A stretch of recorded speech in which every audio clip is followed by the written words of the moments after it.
It's very cool. Yes, sir. Yeah, madam. Your Excellency, welcome back home. Thank you. All right. We just returned from the extraordinary summit of the African Union, which, among other things, we discussed Africa's relationship with the International Criminal Court. Now, what is your assessment of the summit? Well, it's not as successful as I would have expected it, but it's a great step forward, though there's still a lot of ambiguity as to what are we going to do next if our demands are not met. But overall, it is good that we sat down to discuss pertinent issues, because I don't think that we should be reacting, but we should be proactive. Why? They started with Bashir. Nobody said anything. Now they come to, the question is, why now? Bashir was never referred to the ICC by any African government as far as we are concerned. It was the Security Council that referred Bashir to the ICC, and they issued an arrest warrant.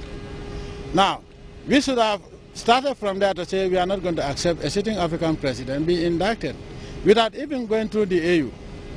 But nobody said anything, because most of us are working for them. So it was like, oh, it's Bashir, it's this, we were fighting against it. In fact, in Tripoli, they almost endorsed the arrest warrant. And I stood up to Gaddafi and I told him that is not going to happen here. Because next it could be you.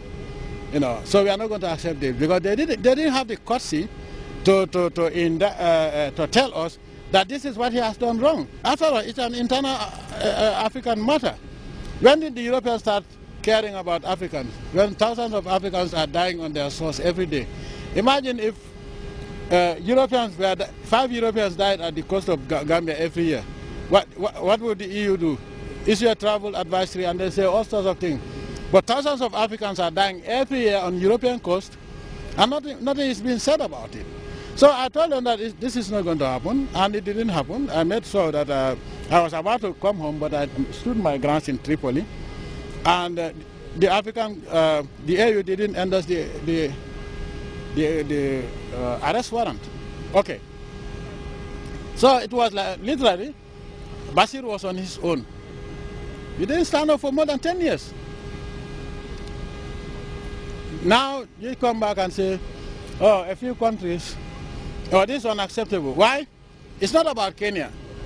It's about some people among us that know that there are certain elements, if they are arrested and they have committed horrendous war crimes, if they are arrested and prosecuted, some heads of state would be indicted. So it's a question of trying to save ourselves. But where it started, it's a matter of principle. If you are opposed to something, you have to be opposed to it from the beginning. It has to be based on a principle.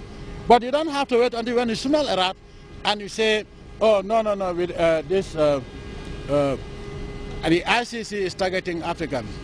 Most of the cases before the ICC, except that of Bashir, were referred to the ICC by the African governments. Okay? Now, in the case of Kenya, the ICC should have been more flexible, because these two gentlemen were referred to the ICC by a government that these people opposed. And it was a political move to make sure that they will not win election. Imagine if you are indicted and you stand and campaign as a candidate. In fact, that was what the other side was saying. Oh, if you vote for these people, you don't have a president because they are indicted by the ICC. So their indictment was before they became heads of state. Now that they are now the people that have been elected by the Kenyan people, knowing that they have been indicted by the ICC, the Kenyan people are telling us, whatever you accuse them of, we don't care about that. What we care about is that we trust them and we want them to lead us. I think the ICC and the AU should have encouraged reconciliation by handing over the case either to Kenya or leave it as it is, stop the case. But the ICC, because these are young African heads of state, and the West, they are not comfortable with young African heads of state. And Uhuru Kenyatta, Jomo Kenyatta, we know how he stood up for independence for Kenya. So his son or grandson, if he stands and wants to follow the same footsteps, of course the West that colonized Africa would not be comfortable. But the idea of now taking a sitting head of state to the Hague and be escorted by Dutch police is unacceptable. So my principle is, my position is, it is unacceptable and it is not, shouldn't be accepted. Even the case of the father, it's out of the question. They should stop the case, hand over the matter to the Kenyan authorities. Let them set up a Truth and Reconciliation Commission. After all, they didn't insist. The ICC taking the case of South African whites who butchered Africans for hundreds of years. They say, oh, Truth and Reconciliation Commission, and that's it. It's accepted. Oh, it's an example, it's a model. Why can't we use the same model for Kenya? After all, the same model was used for Liberia. But because they want to get rid of these two young people, we will not accept that. So our principle is, it's not a case of deferral. The ICC should stop this case and hand it over to the Kenyans. If the Kenyans now say, we still want the case to go to court, let it go to court. But the government that sent the matter, that referred the matter to the ICC, is no longer there. So the ICC should not follow the case and call sitting heads of state to come and testify, escorted by police. That's unacceptable. Yes.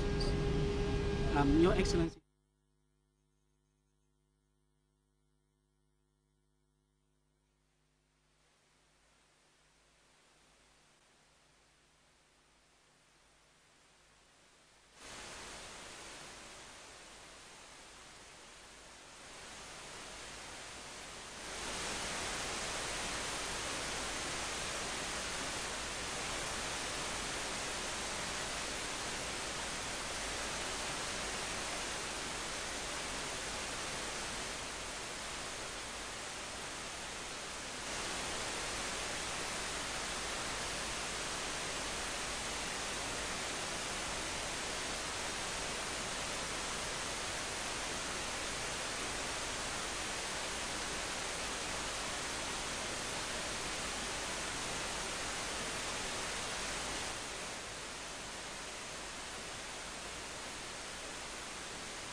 Ana kamera ko